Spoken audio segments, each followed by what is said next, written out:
Good morning, everybody. We're showing you the new Gauge Cloud Cam. This is the all-in-one GPS recording cloud cam. So it's got a forward-facing camera, a cab-facing camera, and all of the GPS capabilities you expect from the Gauge telematics devices.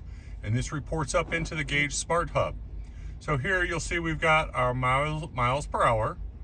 Below that would be a speed limit sign as we're driving through the through town, and then you'll get a notification if you go above the speed limit. I think 7 miles per hour is when you get the notification.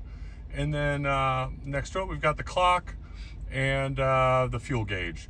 So this all is hooked up. We did an easy install by our professional gauge installers. There's one wire coming out the back. It's a clean install.